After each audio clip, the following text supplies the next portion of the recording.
Hello बच्चों, और आज अपना लेक्चर नंबर 15 ऑन इलेक्ट्रोस्टैटिक्स। और आज के लेक्चर हम लोग क्या पढ़ने वाले हैं? Involvement of vertical circular motion in electrostatics problems, है ना। वर्टिकल सर्कुलर मोशन, ठीक है, इन इलेक्ट्रोस्टैटिक्स प्रॉब्लम्स। तो इसको डील करने के लिए हमें थोड़ा बहुत आपका जो वर्टिकल सर्कुलर मोशन है इसके बारे में थोड़ा बहुत आइडिया होना चाहिए। वैसे हमें 11th में पढ़ रखा है, बट फिर भी मैं एक बार जल्दी से वर्टिकल सर्कुलर मोशन को एक बार एनालाइज कर लेता हूं आपके सामने, ठीक है। चलिए, क्या होता है देखिए। सपोज ये यहां पे पार्टिकल है, ठीक, जिसका मास m है और ये इसका सेंटर है और ये रस्सी है जिससे क्या कर रहा है, हैंग कर रहा है, ठीक है। इस रस्सी का लेंथ कितना मान लो आप, l मान लो, ठीक।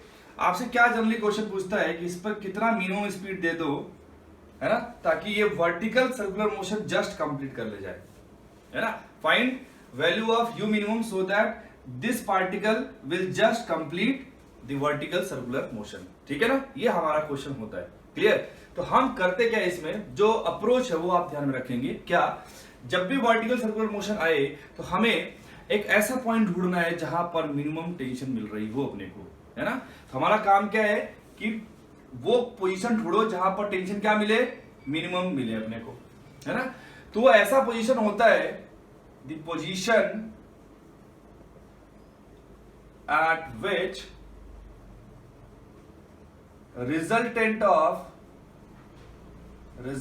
ऑफ ऑल द फोर्सेस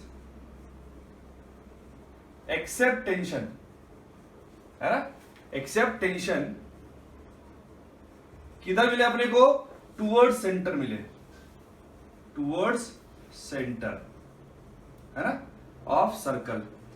अगर टेंशन के अलावा बाकी सभी फोर्सेस का रिजल्टेंट अगर सेंटर की तरफ मिल जाए, वो पॉइंट हमें क्या देगा, मिनिमम टेंशन वाला पॉइंट देगा, सही है। चलिए, इस प्रॉब्लम में यहां पे सिर्फ और सिर्फ क्या है, ग्रेविटेशनल इफेक्ट दिखाई दे रहा है अभी हमें, है ना। मतलब यहां पे टेंशन के अलावा जो भी फोर्सेस लगेंगे वो उसका वेट होगा जो इस पार्टिकल का आएगा। और आप देख पा रहे हो वेट हमेशा ही कहां लगेगा, डाउनवर्ड डायरेक्शन में लगेगा। तो अगर हमें मिनिमम टेंशन ढूंढना है तो ये जो डायरेक्शन है डाउनवर्ड वाली, वो सेंटर की तरफ आनी चाहिए। इन सभी, अब मैं कई सारे पॉइंट मार्क कर देता हूं। सपोज एक पॉइंट ये हो गया, एक पॉइंट ये हो गया, एक पॉइंट ये हो गया, एक पॉइंट ये हो गया, है ना। 1 2 3 4। तो आप मेरे को बताओ, इन चारों पॉइंट्स में से ऐसा कौन सा पॉइंट है जहां पार्टिकल पहुंचने पर मिनिमम टेंशन फील करेगा? कौन सा है? 3 वाला है। कैसे? जब 3 वाले पर पहुंचेगा तो mg कहां लगेगा, नीचे। और यही टेंशन के अलावा दूसरा इकलौता फोर्स है जिसका डायरेक्शन कहां पे है, सेंटर की तरफ है। तो इस पॉइंट पर हमें क्या मिलेगा, मिनिमम टेंशन मिलेगा। तो पहला स्टेप तो भाई कंप्लीट हो गया। सेकेंड स्टेप क्या करोगे, right force equation at minimum tension position, minimum tension position, ऐसा पोजीशन जहां पर टेंशन क्या मिनिमम, वहां क्या लिखना है अपने को, फोर्स इक्वेशन लिखना है। तो हमें ये पॉइंट मिल गया, ये थर्ड वाला पॉइंट है। हमने सपोज ये मान लिया कि यहां पर जो स्पीड आया उसका वो आ गया v, ठीक है। तो मैं यहां पे फोर्स इक्वेशन लिखता हूं। यहां पर जब पार्टिकल पहुंचेगा तो क्या क्या फोर्सेस लग रहे होंगे, एक तो mg लग रहा होगा, रस्सी है तो टेंशन भी आएगा, सही है। तो मैं क्या लिखूंगा यहां पर, mg प्लस टेंशन, और उस टेंशन का वैल्यू कितना भाई, मिनिमम है, is equal to net centripetal force is equal to mv square by r होता है, हमने पढ़ रखा है सर्कुलर मोशन में, सही है ना। अच्छा, अगर हमें क्रिटिकल वैल्यू चाहिए v का, है ना, मतलब lowest value, lowest possible value of v चाहिए अपने को, तो t मिनिमम क्या करना पड़ेगा अपने को, 0 चाहिए। क्योंकि क्वेश्चन हमसे क्या पूछा, लोएस्ट वैल्यू तो पूछा, मिनिमम वैल्यू, इसका मिनिमम हो उसके करस्पॉन्डिंग ये भी मिनिमम मिलेगा अपने को, है ना।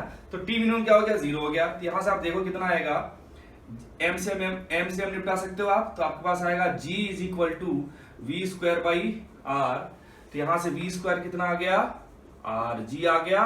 मतलब जो मिनिमम टेंशन वाली पोजीशन है वहां पर आपको स्पीड कितना मिल गया, √rg मिल गया, सही है ना। अच्छा, तो ये 2 स्टेप हमारा कंप्लीट होता है। यहां पर हमें स्पीड कितना मिल गया, √rg। तो मैं थर्ड स्टेप और फाइनल स्टेप क्या करूंगा, थर्ड स्टेप क्या करने वाला हूं मैं, कि थर्ड स्टेप में मैं इस पॉइंट 1, पोजीशन 1 एंड पोजीशन 3 के बीच क्या लगाने वाला हूं, वर्क एनर्जी थ्योरम लगाने वाला हूं, ताकि हमें स्पीड यहां पूछा था ना, हमने स्पीड यहां निकाला है, तो यहां की स्पीड पता करने के लिए हमें क्या लगाना पड़ेगा, वर्क एनर्जी थ्योरम लगाना पड़ेगा। ठीक है, तो थर्ड स्टेप पे आते हैं हम लोग। थर्ड स्टेप क्या है, apply work energy theorem between point, कौन कौन से पॉइंट भाई, 1 एंड 3।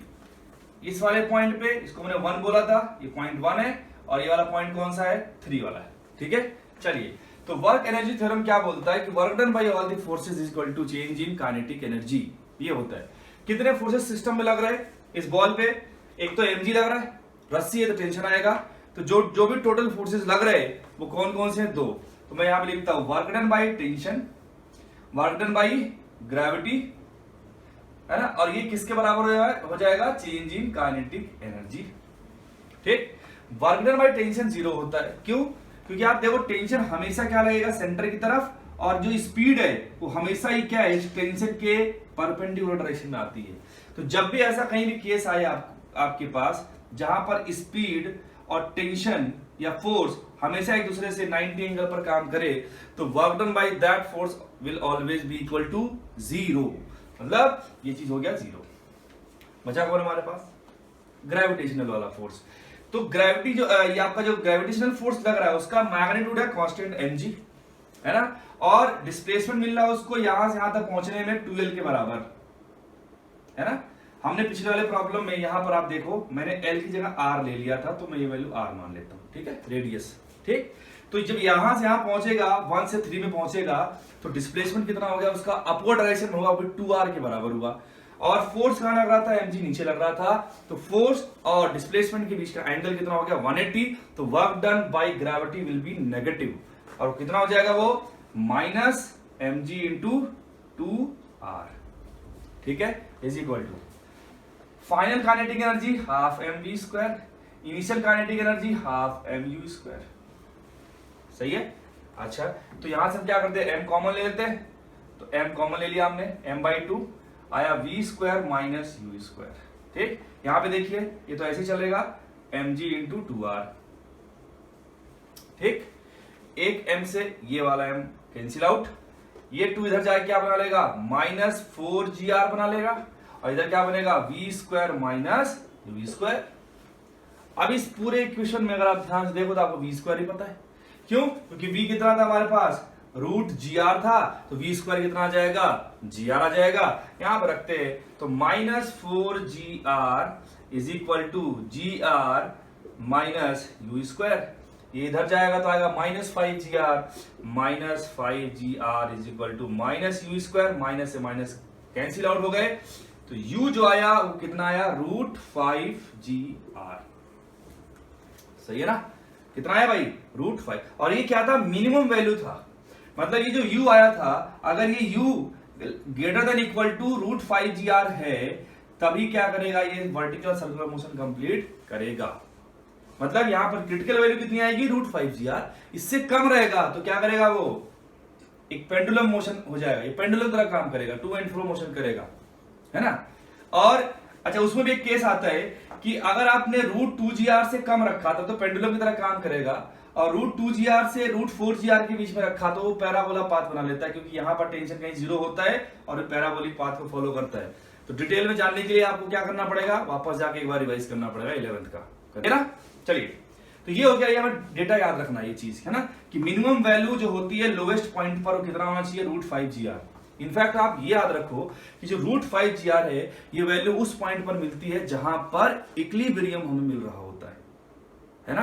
अच्छा, इक्विलिब्रियम कैसे मिलेगा, देखो ध्यान से, इस वाले पॉइंट देखो और इसको देखो, जहां भी मिनिमम टेंशन वाला फोर्स मिलता है, मिनिमम टेंशन का जहां पोजीशन मिलता है, आपका इक्विलिब्रियम जस्ट उसके ऑपोजिट मिलता है। तो मिनिमम टेंशन यहां मिला था, है ना, तो इक्विलिब्रियम कहां मिलेगा, यहां मिलेगा। ये याद रखना है कि u बराबर √5gr कहां पर होता है, इक्विलिब्रियम वाले कंडीशन पर होता है। और आप ये भी याद रख सकते हो कि √gr कहां पे होगा, मिनिमम टेंशन वाले पोजीशन पर होगा। तो सारी डेटा अपने दिमाग में फिट कर लो, ये बहुत जगह आपको ऐसे ही रिजल्ट एज अ रिजल्ट इस्तेमाल हो जाएंगे। सही है ना। अच्छा, अगला प्रॉब्लम जिसमें इलेक्ट्रोस्टैटिक्स का इन्वॉल्वमेंट होगा, उसको स्टार्ट करने से पहले मैं एक और चीज बता दूं आपको कि जैसे यहां पर सिर्फ ग्रेविटेशनल इफेक्ट था तो जी आया यहां फॉर्मूले में, है ना। लेकिन अगर इसके साथ साथ कुछ और भी फोर्सेस आ गए तो हमेशा याद रखना यहां पर जो भी फॉर्मूला इस्तेमाल करोगे, है ना, उसका वैल्यू आएगा √5 जी इफेक्टिव इंटू आर। क्या बोला मैंने? √5 जी इफेक्टिव इंटू आर। सही है ना। बस यहां पर हमने जी की जगह जी इफेक्टिव कर दिया। अब जी इफेक्टिव कैसे निकालेंगे हम अगला प्रॉब्लम लेते हैं, उसमें आप सीख जाओगे कि कैसे निकालेंगे हम लोग जी इफेक्टिव। क्लियर? यहां तक नोट करिए। तो अभी हम ऐसा प्रॉब्लम लेने वाले हैं जिसमें आपका इलेक्ट्रिक फोर्स भी आएगा और ग्रेविटेशनल फोर्स भी आएगा। ठीक है ना। चलिए स्टार्ट करते हैं। देखिए, एक चार्ज पार्टिकल लिया हमने, उसको एक फिक्स पॉइंट से हमने एक रस्सी के हेल्प से, रोप की हेल्प से हैंग करा दिया। उस चार्ज पार्टिकल पर चार्ज रख दिया Q और उसका अपना मास असाइन कर दिया हमने M। तो मास M है, चार्ज Q है और ये फिक्स पॉइंट है ना। अच्छा, अभी क्या किया हमने कि यहां पर एक इलेक्ट्रिक फील्ड हमने स्टैब्लिश कर दी, यूनिफॉर्म इलेक्ट्रिक फील्ड स्टैब्लिश कर दी डाउनवर्ड डायरेक्शन में। सही है। आपसे क्वेश्चन क्या पूछा यहां पे कि बताइए कि यू मिनिमम कितना दे दिया जाए, है ना, सो दैट ये कंप्लीट वर्टिकल सर्कुलर मोशन कर पाए। ठीक है, मतलब कंप्लीट सर्कुलर मोशन उसको करना है। ठीक है, तो कंप्लीट वर्टिकल सर्कुलर मोशन करने के लिए आपसे ये पूछा है कि यू का मिनिमम वैल्यू कितना होना चाहिए। क्लियर? अच्छा, तो हमने आपको 3 स्टेप सिखाए थे, वही 3 स्टेप यहां भी अपने को क्या करना, फॉलो करना है। तो पहले तो ये देख लो कि इस पर नेट फोर्सेस कहां पर लग रहे हैं और उनका रिजल्टेंट किधर आ रहा है, तभी तो हमें मिनिमम टेंशन वाला आपका पॉइंट मिलेगा। तो पहला केस क्या है, find minimum tension, position of minimum tension, है ना, पोजीशन ऑफ टी मिनिमम। ठीक है। अच्छा, तो पहले इस पर लगने वाले फोर्सेस की बात करते हैं। देखिए, मैं इधर साइड में बना देता हूं, है ना। इधर आएगा क्योंकि इलेक्ट्रिक फील्ड नीचे और उसका मैग्नीट्यूड मैंने ई बोल दिया, तो इलेक्ट्रिक फील्ड नीचे, तो आप इस पर लगने वाला इलेक्ट्रोस्टैटिक फोर्स भी कहां आएगा, नीचे आएगा, एफ ई बोल दिया, है ना। और उस एफ ई का वैल्यू आएगा क्यू इंटू ई। ठीक, और ग्रेविटेशनल फोर्स भी कहां आएगा, एम जी, उसका वेट नीचे आएगा। तो आप देख पा रहे हो कि जो भी रिजल्टेंट फोर्स आया, है ना, टेंशन के अलावा उनका रिजल्टेंट किधर आ रहा है, डाउनवर्ड डायरेक्शन में ही आ रहा है ना। Resultant of all the forces except tension कहां पे, वो डाउनवर्ड डायरेक्शन में। और टी मिनिमम के लिए वो पोजीशन कहां पर होना चाहिए, या उस पोजीशन पर इन दोनों का रिजल्टेंट, है ना, कहां पे आना चाहिए, डाउनवर्ड डायरेक्शन में या सेंटर की तरफ आना चाहिए। पॉज करो।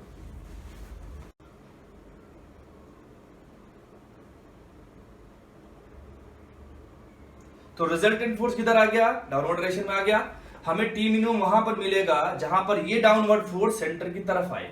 तो आपको दिख रहा है, बहुत ही कॉमन सेंस है कि इस वाले पॉइंट पर अगर आप डाउनवर्ड लगाओगे तो सेंटर की तरफ आएगा। मतलब अगेन हमें मिनिमम टेंशन वाला पोजीशन यही मिला, है ना। हमने इसको क्या असाइन किया था भाई, वहां पे 3, इसको हमने क्या बोला था, 1। ठीक है, और यहां पर क्या, ये पहला पॉइंट तो हमारा हो गया, डन, है ना। सेकेंड पॉइंट क्या था कि सेकेंड वाले स्टेप में हमें इस जो मिनिमम टेंशन वाला पोजीशन था वहां पर क्या करना है, फोर्स इक्वेशन लिखना है। तो उसके लिए क्या करोगे, यहां पे स्पीड क्या मान लो, v, क्या मान लो, v। तो हम लिखते हैं हम लोग, देखिए यहां पे क्या क्या लग रहा है, टेंशन भी नीचे लगेगा रस्सी की तरफ, mg भी नीचे लग रहा है, और q इंटू ई भी कहां लग रहा है, नीचे लग रहा है ना, सारे फोर्सेस। तो t मिनिमम, फोर्स इक्वेशन लिखता हूं मैं, t मिनिमम प्लस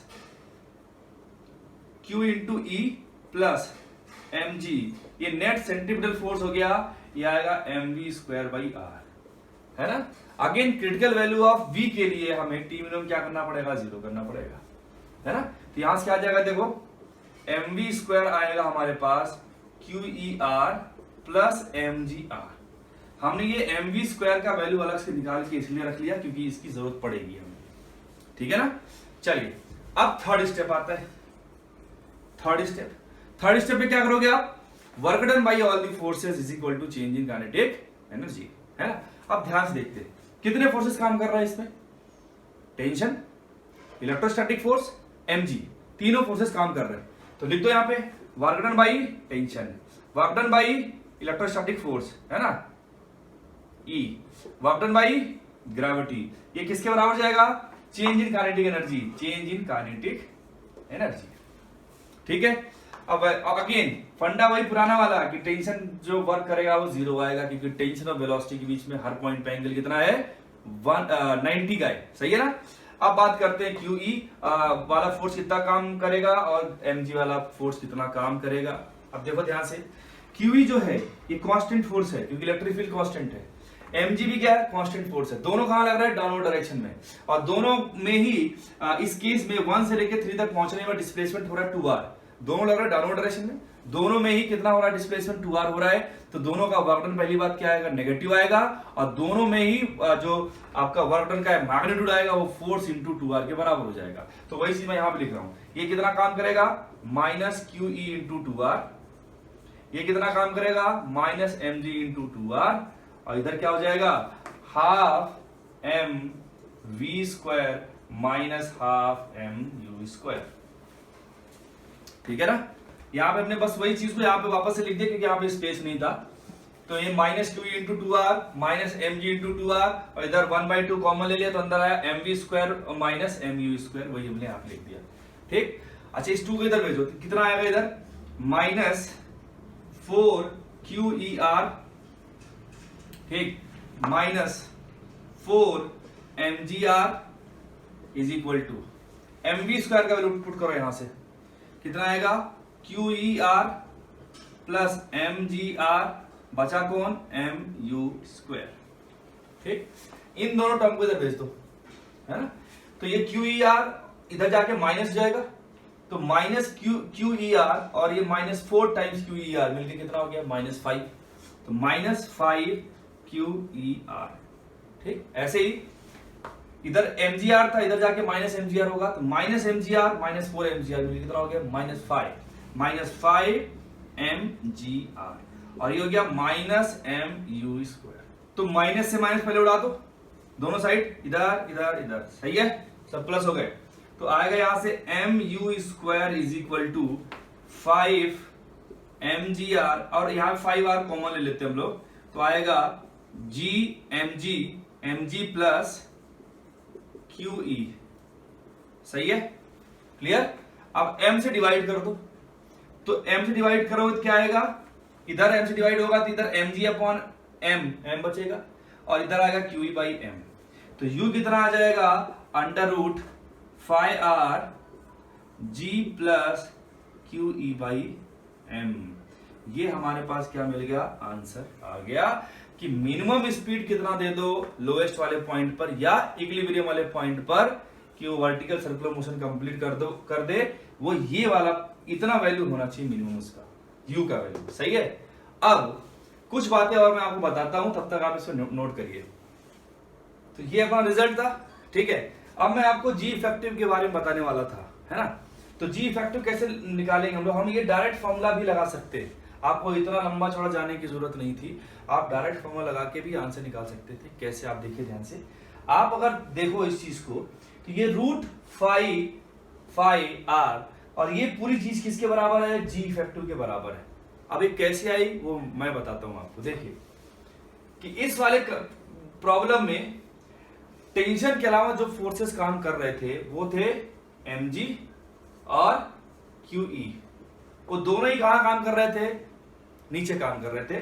तो नेट फोर्स निकाल लो आप, कितना आएगा, QE प्लस mg के बराबर आएगा, सही है। ये नेट फोर्स कौन सा है, जिसमें टेंशन का इन्वॉल्वमेंट नहीं है, सही है। अब ये नेट फोर्स आ गया तो एक्सेलरेशन निकाल लो, तो मास से डिवाइड करना पड़ेगा, तो आएगा QE by m plus g, सही है। और इस a को ही हम लोग क्या बोलते हैं, जी इफेक्टिव बोलते हैं। क्या बोलते हैं, जी इफेक्टिव। तो आपको फॉर्मूला क्या याद रखना था, u बराबर √5r जी इफेक्टिव, है ना। ये वो वैल्यू है या वो मिनिमम वैल्यू है इक्विलिब्रियम वाले पोजीशन पर, जितना वैल्यू देने पर स्पीड का वो पूरा vertical circular motion just complete करेगा, सही है ना। तो ये शॉर्ट ट्रिक था, आप यहां डायरेक्ट कर सकते थे, इतना आप अवॉइड कर सकते थे। कोई बोले यहां पर स्पीड क्या होगा, तो स्पीड मान लो v है, तो v के लिए यहाँ पे कितना आया था, अगर सिर्फ ग्रेविटी था तो g r आया था, लेकिन यहाँ पे क्या इस्तेमाल करोगे, g इफेक्टिव इंटू r, और g इफेक्टिव कितना रख दोगे, ये पूरी वैल्यू रख दोगे तो आपको आंसर मिल जाएगा। क्लियर? तो इस प्रॉब्लम में आपको दिख रहा है कि इलेक्ट्रिक फील्ड हॉरिजॉन्टल डायरेक्शन में है यहाँ पे, सही है। आप यहाँ पे चार्ज पार्टिकल, इस पर चार्ज का मैग्नीट्यूड क्यू है, उसका मास m है। अगेन ये यहाँ पे एक रोप के थ्रू इसने हमने क्या कर दिया, हैंग करा दिया, और ये पॉइंट फिक्स है, इसका सेंटर है। ठीक, आपसे क्वेश्चन में क्या दे रखा है इंफॉर्मेशन वो मैं बता रहा हूं, आप चाहो तो उसे नोट भी कर सकते हो। क्वेश्चन में ये इंफॉर्मेशन दे रखा है कि ये जो चार्ज पार्टिकल है ये जस्ट वर्टिकल सर्कुलर मोशन करता है ना। This particle is just completing the vertical circular motion. Clear? आपसे बोला कि इसके मोशन में आप उस पॉइंट का पोजीशन बताओ जहां पर मिनिमम स्पीड मिल रही हो, और वो मिनिमम स्पीड कितना है उसका मैग्नीट्यूड बताओ। मतलब पोजीशन बताओ जहां पर मिनिमम स्पीड मिल रही है, और पोजीशन के साथ साथ ये भी बताओ कि उस मिनिमम स्पीड का मैग्नीट्यूड कितना है। सही है ना?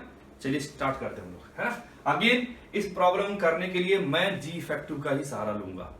सही है ना। चलिए तो जी इफेक्टिव निकालने की कोशिश करते हैं। मैंने क्या बताया था कि जी इफेक्टिव कैसे निकालते हो, टेंशन के अलावा सारे फोर्सेस का रिजल्टेंट निकालते हैं। तो टेंशन के अलावा कौन कौन से फोर्सेस लग रहे हैं, देखिए एमजी लगेगा नीचे, इलेक्ट्रिक फील्ड इधर है तो इलेक्ट्रोस्टैटिक फोर्स इधर आएगा क्यू इंटू ई।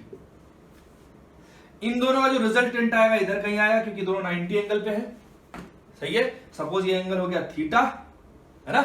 तो ये दोनों एंगल 90 एंगल पे हैं, सॉरी ये दोनों वेक्टर्स, तो इनका रिजल्टेंट कितना आएगा, q e square plus m g square. सही है। और जी इफेक्टिव कैसे निकालोगे, ये तो फोर्स आ गया, इसको मास से डिवाइड कर दो। तो अगर मैं इसको मास से डिवाइड कर दूं तो मुझे क्या मिल जाएगा, ये जी इफेक्टिव मिल गया। तो जी इफेक्टिव काम हो गया, है ना। अच्छा, दूसरी चीज ये देखते हैं कि ये जो नेट फोर्स आया, ये नेट फोर्स का जो डायरेक्शन है अगर ये सेंटर की तरफ हो गया तो जिस पॉइंट पर ये ऐसा डायरेक्शन मिलेगा रिजल्टेंट का, सेंटर की तरफ ओरिएंट होगा, वो पॉइंट पर हमें मिनिमम टेंशन मिलेगा।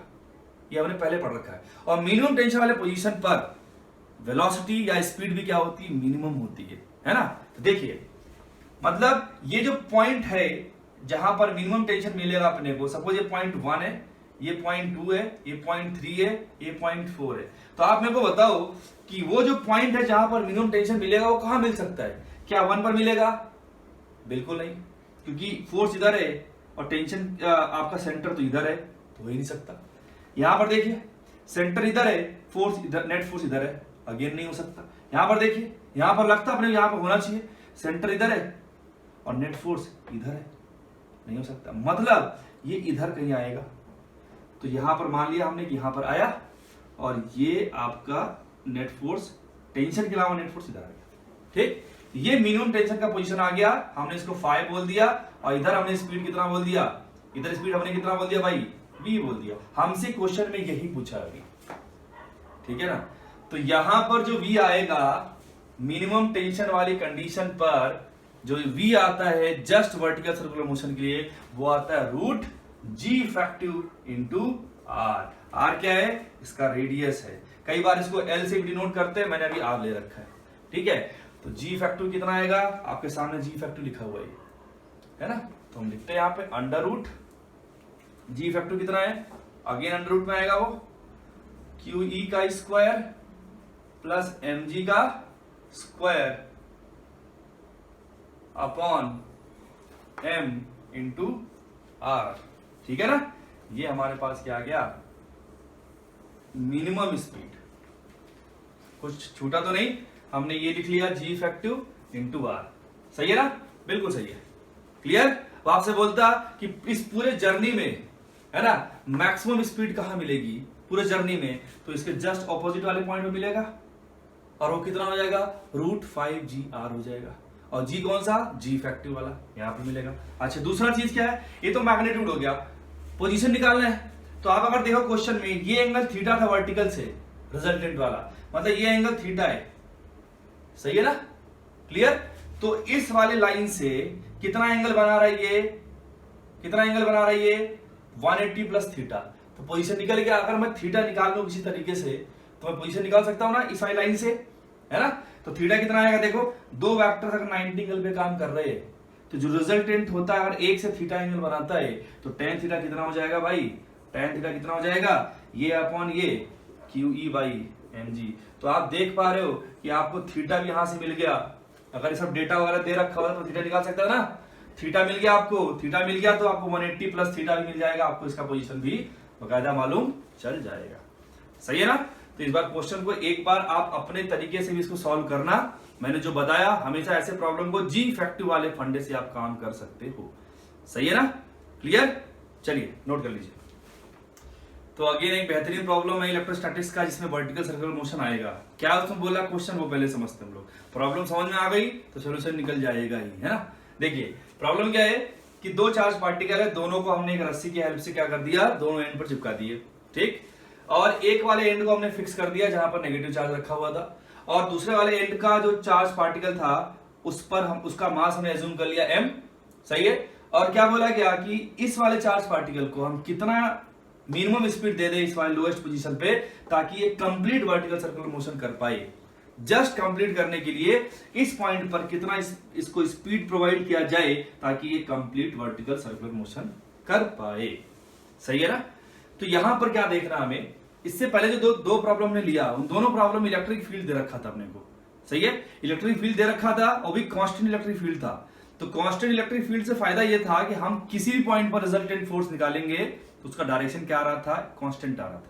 लेकिन यहां ऐसा नहीं होने वाला क्योंकि हर पॉइंट पे जो इलेक्ट्रोस्टैटिक फोर्स है ना उसका डायरेक्शन चेंज होता रहेगा। मान लो यहां पर है तो डायरेक्शन इधर आएगा, यहां पहुंचा तो डायरेक्शन इधर हो जाएगा, यहां पहुंचा डायरेक्शन इधर। तो आप देख पा रहे हो कि हर पॉइंट पर डायरेक्शन क्या हो रहा है, इलेक्ट्रोस्टैटिक फोर्स का चेंज हो रहा है ना। लेकिन फंडा अभी भी यही लगेगा कि टी मिनिमम वाला पॉइंट जब निकालोगे आप वहां पर आप फंडा यही लगाओगे कि जो भी किसी इंस्टेंट पे रिजल्टेंट फोर्स है अगर उस पॉइंट पर रिजल्टेंट फोर्स टेंशन के अलावा सेंटर की तरफ आ जाए तो समझ लेना वो पॉइंट कौन सा होगा, मिनिमम टेंशन वाला पॉइंट होगा। सही है ना। ऐसे बहुत सारे पॉइंट है, आप चेक करते रहना, मुझे पता है इसका आंसर क्या है, इसलिए मैं डायरेक्ट आपको आंसर की तरफ ले जा रहा हूं। बाकी आपका काम है यहाँ यहाँ यहाँ चेक करना आप, ठीक है। मुझे पता है कि आंसर यहाँ पे आएगा और क्यों आएगा उसका लॉजिक भी देता हूं मैं आपको। देखिए जब यहां चार्ज पार्टिकल पहुंचा तो mg तो लगेगा नीचे, सही है, और इलेक्ट्रोस्टैटिक फोर्स भी कहां लगेगा, नीचे, है ना।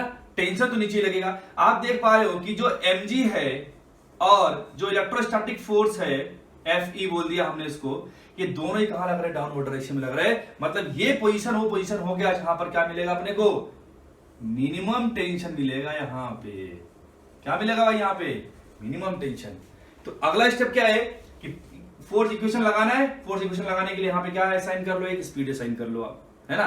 लगाते हैं फोर्स इक्वेशन इस वाले पॉइंट पे, इसको हम 3 बोलते हैं, 3 बोलेंगे, ये पॉइंट 1 था, 3 वाले पे लगाते हैं हम लोग फोर्स इक्वेशन। तो कितना आएगा, net centripetal force is equal to mv² by r। r क्या है, ये रेडियस है यहां से आता है, ठीक है। अच्छा again critical value of v के लिए हम लोग टी मिनिमम क्या मान लेंगे, 0 मान लेंगे, है ना। तो यहां पे आएगा Fe plus mg is equal to mv² by r, ठीक है ना। एक काम करते हैं mv² यहां से निकाल लेते हैं, तो mv² कितना आ जाएगा बताओ जल्दी से, FER plus mg into r। अगर हमें इनकेस जरूरत पड़ी तो हम इस डेटा का इस्तेमाल कर लेंगे, Fe into r plus mg into r से मल्टीप्लाई कर दिया, ठीक है। थर्ड स्टेप क्या आता था, अगर आपको याद हो तो वर्क एनर्जी थ्योरम लगाते थे हम लोग, है ना। Work done, work energy theorem between point 1 and 3। तो आप क्या बोलते, थर्ड स्टेप में लिख रहा हूं डायरेक्ट, है ना। Work done by tension, work done by electrostatic force, work done by gravity, ये किसके बराबर हो जाएगा, change in kinetic energy. Final kinetic energy half mv², initial kinetic energy half mu²। सही है। चलो work done by tension 0, work done by electric force भी 0 होगा। बता सकते हो क्यों, क्योंकि इलेक्ट्रिक फोर्स भी सेंटर की तरफ हर पॉइंट पर लग रहा है और इसमें भी स्पीड और इलेक्ट्रिक फोर्स के बीच में एंगल कितना बनेगा, हर पॉइंट पे 90 बनेगा। तो क्वेश्चन और आसान हो गया। Work done by electric force भी 0, वर्क डन बाई टेंशन भी 0, बचा कौन से, वर्क डन बाई ग्रेविटी।